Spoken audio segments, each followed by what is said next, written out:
नमस्कार दोस्तों, मैं एडवोकेट दीपक आपका स्वागत करता हूं हमारे YouTube channel advocate Deepak Singh SCB में। आज हम बात करेंगे भारत की न्यायिक व्यवस्था के बारे में। भारत में कितने प्रकार के कोर्ट हैं, उनका काम क्या है, उनमें क्या काम होता है और कौन कौन क्या कहा जाता है और क्या आप अगर आप एक कानून के छात्र हैं या आप वकील हैं या आप आम नागरिक हैं जो कानूनी जानकारी चाहते हैं, मैं इस वीडियो के माध्यम से आपको वो बहुत ही महत्वपूर्ण जानकारी ये शुरू करते हैं। भारत के न्यायालयों की दुनिया का सबसे पहले आता है सर्वोच्च न्यायालय, भारत का उच्चतम न्यायालय यानी कि supreme court of India. Supreme court of India वह देश का सबसे ऊंचा, सबसे बड़ा और उच्चतम न्यायालय है। न्यायिक मंच कहा जा सकता है इसको न्यायालय के दूसरे उसके पर्यायवाची शब्दों में।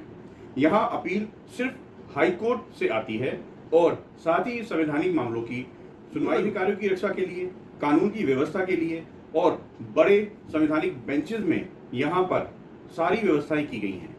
ये फैसला पूरे भारत पर बाध्यकारी होता है जो सुप्रीम कोर्ट लेता है।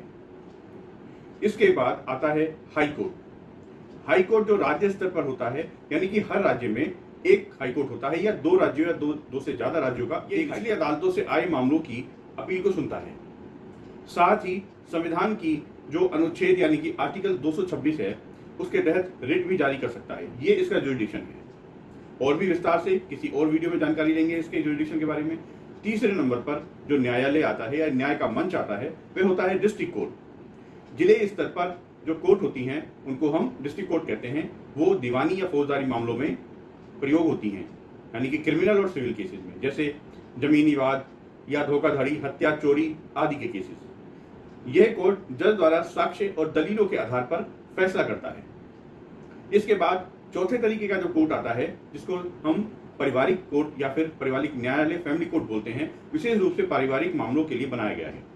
इसमें तलाक, भरण पोषण यानी कि मेंटेनेंस, बच्चों की कस्टडी, चाइल्ड कस्टडी, घरेलू हिंसा आदि के बारे में जो आपके परिवार हैं वो चलते हैं, केस चलते हैं। उसमें मीडिएशन का भी एक रोल होता है जो बहुत ही महत्वपूर्ण होता है।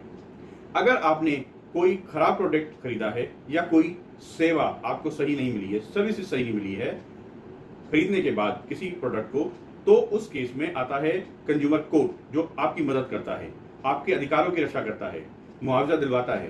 तो ये हो गया पांचवें तरीके का कोर्ट। छठा कोर्ट होता है श्रम न्यायालय यानी कि लेबर कोर्ट। कामगारों के लिए होता है ये।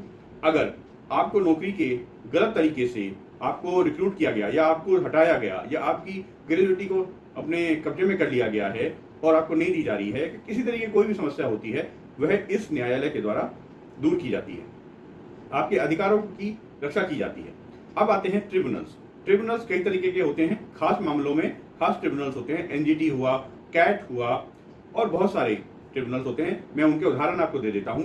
कैट यानी कि सर्विस मामलों में जो है यूज होते हैं। NGT यानी कि नेशनल ग्रीन ट्रिब्यूनल जो पर्यावरण के मामलों में प्रयोग किए जाते हैं। MCD tribunal, electricity tribunal. इसके बाद आते हैं जुवेनाइल बोर्ड्स या जुवेनाइल कोर्ट्स, जो कोर्ट्स 18 साल से कम की आयु के बच्चों के लिए या उनके द्वारा किए गए अपराधों के मामले को सुनते हैं। उनको हम जुवेनाइल कोर्ट या JJ बोर्ड बोलते हैं, जुवेनाइल जस्टिस बोर्ड। फिर आती है लोक अदालतें। लोक अदालतें जो छोटे मोटे जो दीवानी या पारिवारिक मामले या आपके जो है आपराधिक मामले होते हैं, क्रिमिनल केसेस होते हैं, उनका समाधान करने के लिए लोक अदालतों का प्रयोग किया जाता है, जो जल्द से जल्द समझौता करके कंपाउंड होकर केसेस खत्म हो जाते हैं। उसके बाद आते हैं fast track court. Fast track court में बलात्कार, भ्रष्टाचार, गंभीर आपराधिक मामलों की सुनवाई की जाती है। इसमें ये मकसद होता है कि न्याय को देरी से ना दिया जाए, जल्द से जल्द न्याय प्राप्त कर सके पीड़ित या पीड़िता, ये उसके लिए लगाए गए हैं। तो दोस्तों, अब आपको समझ में आ गया होगा कि भारत के किस प्रकार के कोर्ट को क्या बोलते हैं और ये कितने प्रकार के होते हैं, इनकी क्या भूमिकाएं होती हैं। हर अदालत का अपना उद्देश्य और सीमा होती है। एक सही अदालत तक पहुंचना, उसके कार्य को समझना हर नागरिक के लिए बहुत ही जरूरी है। इस तरह की जानकारी आपको कानूनी रूप से जागरूक और सक्षम बनाती है। अगर आपको ये वीडियो पसंद आया हो तो लाइक करें, शेयर करें, मेरे इस YouTube चैनल को सब्सक्राइब करें। और मैं आपको इतना रिक्वेस्ट कर सकता हूँ कि नीचे कमेंट बॉक्स में अगर आप कमेंट करके कोई सवाल पूछना चाहते हैं तो मेरे YouTube चैनल पर इस वीडियो पर सवाल पूछ सकते हैं। मुझसे संपर्क करना चाहते हैं तो स्क्रीन पर एक नंबर दिया है, उस पर आप व्हाट्सएप अपना जो है मैसेज कर सकते हैं। अपॉइंटमेंट लेकर आप जो है अपनी समस्या बता सकते हैं। पहली कंसल्टेशन, फर्स्ट कंसल्टेशन 15 से 20 मिनट की आपको बिना किसी कोस्ट के दी जाएगी। धन्यवाद।